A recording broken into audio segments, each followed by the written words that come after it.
Tanghalian na naman mga kadayo. Dahil may natira pa kaming ulam kanina, yung pritong isda, tsaka mga ilang pirasong hipon. Eto, kukuha ako ng malunggay.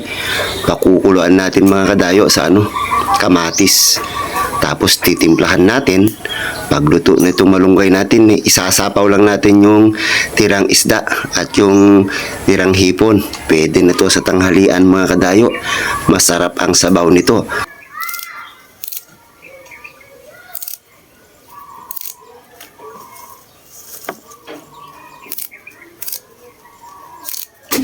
Ayan mga kadayo, lulutuin ko na naman po yung tira naming ulam kaninang almusal. Lulutuin ko, lalagyan po ito ng malunggay. Magpapakulo lang tayo ng tubig mga kadayo. Ito yung tubig natin, papakuluan lang po natin yung sibuyas, kamatis at bawang. Pakuluan lang po natin yan mga kadayo. Ito po pala yung tirang ulam namin kanina. Ayan may tirang isda, tsaka mga ilang pirasong hipon. Pakukuluan lang po natin to, tapos titimplahan natin. Ilalagay natin yung ulam namin kanina natira. Tapos isusunod natin ilagay yung talbos ng kamote at malunggay. Pakuluan lang natin mga kadayo at titimplahan. Ayan mga kadayo, kumukulo na nga yung pinakuluan natin kamatis.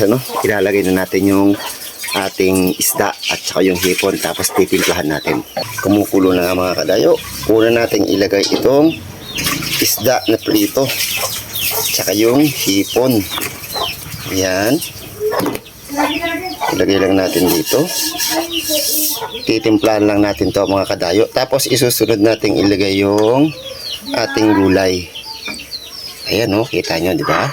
Ayan, timplahan natin mga kadayo. Maglalagay tayo ng panimpla. Siyempre maglalagay tayo ng konti munang asin mga kadayo. Konti muna. Tikman natin. Tikman na natin mga kadayo. Dagdag tayo ng konting asin. Ayan, okay na.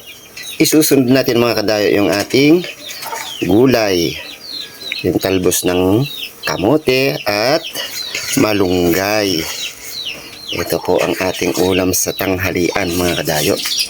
Ayan kita nyo naman diba? Ang dali lang lutuin mga kadayo Ayan, okay na mga kadayo. Luto na po yung ating tanghalian. Pakukuluan lang natin ng konti yan mga kadayo at okay na. Luto na mga kadayo yung ating ulam sa tanghalian. Ito yung tirang ulam namin kanina. Nilagyan ko po ng twist. Ito yung isda. Ayan. Tapos yung ating gulay. Luto na mga kadayo. Sana nagustuhan nyo itong ating ulam. Lagyan natin ng sili. Magandang tanghali po. Kain na tayo.